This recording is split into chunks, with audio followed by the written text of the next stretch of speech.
Assalamualaikum warahmatullahi wabarakatuh. Hai adik-adik, bertemu kembali.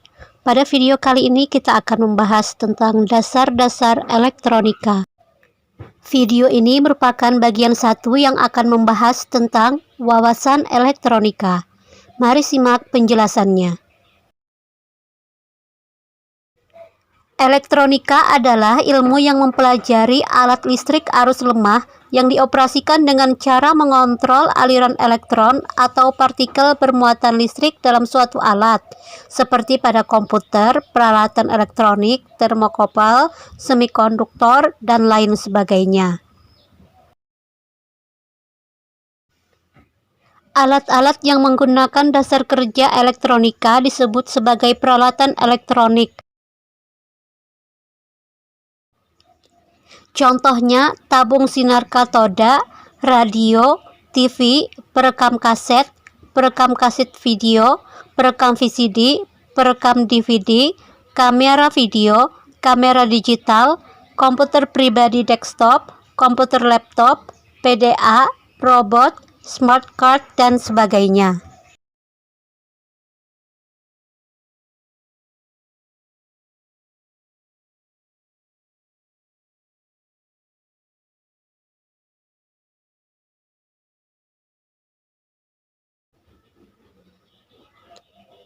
Selanjutnya kita bahas komponen elektronika dasar.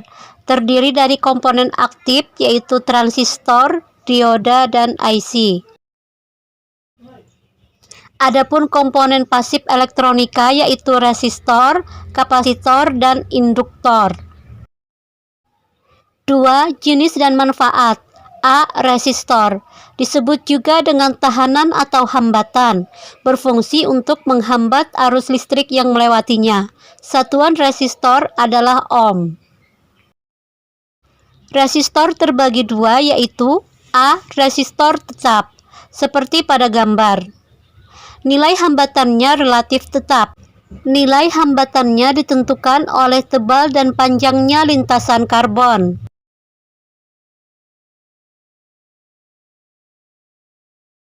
B. Resistor variabel, simbolnya seperti pada gambar. Disebut juga potensiometer.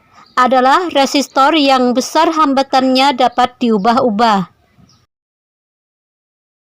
Yang termasuk ke dalam potensiometer yaitu resistor KSN atau koefisien suhu negatif, dan resistor LDR dan resistor PDR. Selanjutnya menentukan kode warna pada resistor. Perhatikan gambar. Kode warna pada resistor menyatakan harga resistensi dan toleransinya. Semakin kecil harga toleransi suatu resistor adalah semakin baik. B. Kondensator atau kapasitor. Ialah suatu alat yang dapat menyimpan energi di dalam medan listrik dengan cara mengumpulkan ketidakseimbangan internal dari muatan listrik. Kondensator memiliki satuan yang disebut farad.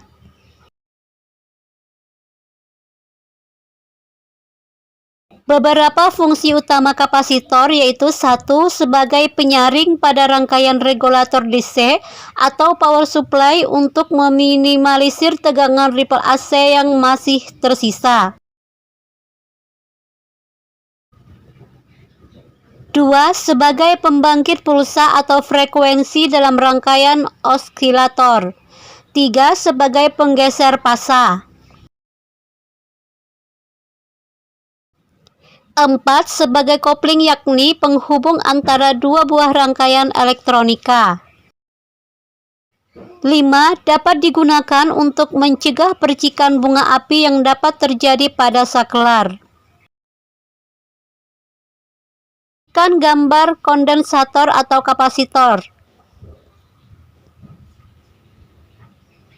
Sifat dasar kapasitor adalah kemampuan yang dapat menyimpan muatan listrik, tidak dapat dilalui arus DC, dapat dilalui arus AC, dan juga dapat sebagai impedansi, yaitu resistansi yang nilainya tergantung dari frekuensi yang diberikan oleh sumbernya.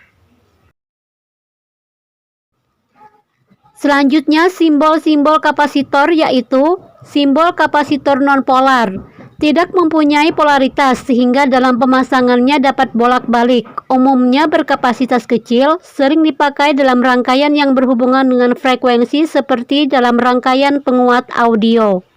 B. Simbol kapasitor bipolar seperti pada gambar. Mempunyai dua polaritas yaitu positif dan negatif sehingga dalam pemasangannya tidak boleh terbalik. Berkapasitas cukup besar, biasa dipakai sebagai filter dalam rangkaian penyearah. C. Simbol variabel kondensator. Tidak memiliki polaritas tetapi nilai kapasitansinya dapat diatur secara manual. Sering digunakan dalam rangkaian radio untuk mengatur frekuensi.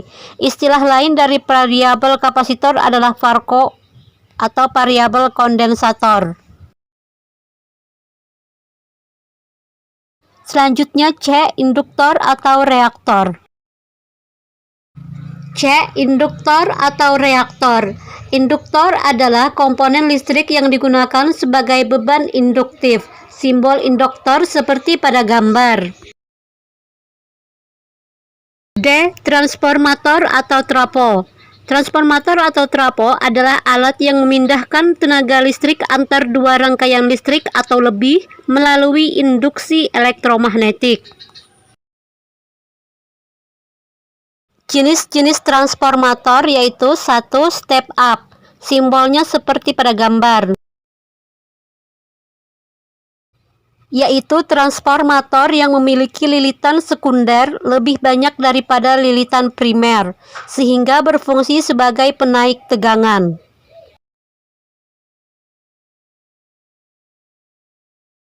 Biasa ditemui pada pembangkit tenaga listrik sebagai penaik tegangan, yang dihasilkan generator menjadi tegangan tinggi yang digunakan dalam transmisi jarak jauh. 2. Transformator step down. Simbolnya seperti pada gambar. Memiliki lilitan sekunder lebih sedikit daripada lilitan primer, sehingga berfungsi sebagai penurun tegangan. Transformator jenis ini ditemui dalam adaptor AC dan DC. 3. Autotransformator. Simbolnya seperti pada gambar. Terdiri dari satu lilitan yang berlanjut secara listrik dengan sadapan tengah. Dalam transformator ini, sebagian lilitan primer juga merupakan lilitan sekunder. Keuntungannya adalah ukuran fisiknya yang kecil dan kerugian yang lebih rendah daripada jenis dua lilitan. 4. Autotransformator variabel. Simbolnya seperti pada gambar. Adalah autotransformator biasa yang sadapan tengahnya bisa diubah-ubah, memberikan perbandingan lilitan primer sekunder yang berubah-ubah. 5. Autotransformator isolasi. Memiliki lilitan sekunder yang berjumlah sama dengan lilitan primer, sehingga tegangan sekunder sama dengan tegangan primer. Berfungsi sebagai isolasi antara dua kalang. 6. Autotransformator pulsa. Adalah transformator yang didesain khusus untuk memberikan keluaran gelombang pulsa menggunakan material inti yang cepat jenuh sehingga setelah arus primer mencapai titik tertentu, flux magnet berhenti berubah. 7. Autotransformator 3 fase. Adalah 3 transformator yang dihubungkan secara khusus satu sama lain. Lilitan primer biasanya dihubungkan secara bintang dan lilitan sekunder dihubungkan secara delta.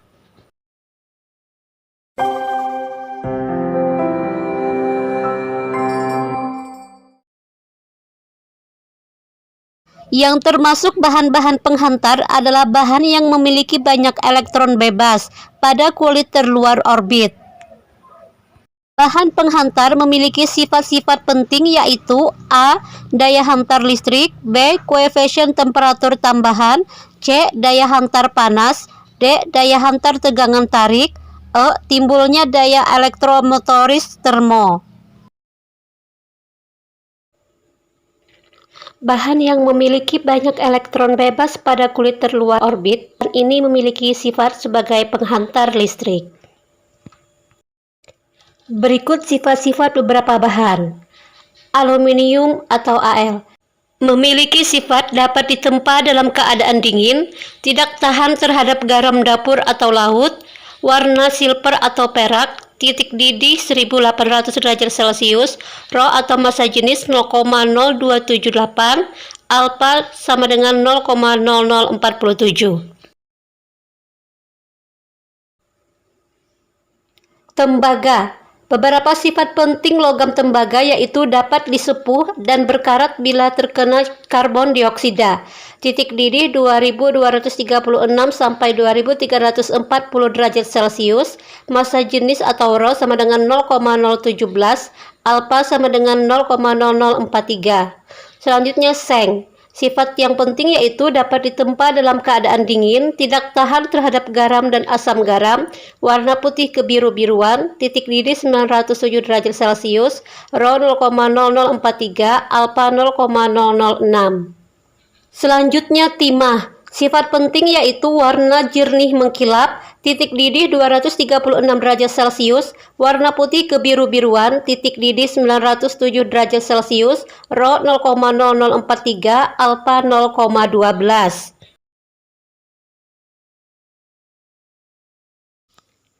Selanjutnya sifat bahan isolator. Bahan yang disebut sebagai bahan isolator adalah bahan dielektrik. Ini disebabkan jumlah elektron yang terikat oleh gaya tarik inti sangat kuat. Bahan isolator sering digunakan untuk bahan penyekat atau dielektrik, terutama tegangan listrik. Bahan isolator atau penyekat harus mempertimbangkan A. Sifat kelistrikan, B. Sifat mekanis, C. Sifat termis, D. Sifat kimia.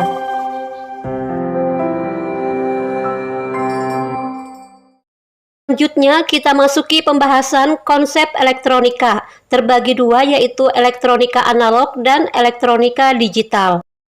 Elektronika analog ialah bidang elektronika di mana sinyal listrik yang terlibat bersifat kontinu, sedangkan komponen yang digunakan umumnya disebut komponen diskret. Beberapa alat dengan konsep elektronika analog yaitu jam tangan konvensional, kamera analog, alat-alat perkusi, menghitung dengan tangan, lidi, dan batu, komputer analog, atau komputer dengan program yang sangat sederhana. Kelebihan teknologi analog yaitu tidak mudah dimakan usia, biaya yang digunakan murah, hasil yang didapatkan dapat diuji ketepatannya. Kekurangan teknologi analog yaitu tidak efisiensi dan lambat pemakaiannya. Adapun elektronika digital adalah sistem elektronika yang menggunakan isyarat digital. Beberapa alatnya yaitu alat musik, sampler, sequencer, dan groove box. Kemudian kamera digital, menghitung dengan kalkulator atau komputer, dan modem. Kelebihan teknologi digital yaitu memberikan kemudahan dalam penggunaan, error selalu dapat dikoreksi dan memproduksi data terbatas. Adapun kekurangan teknologi digital yaitu malas berpikir, tidak tahan lama, dan memerlukan sinkronisasi.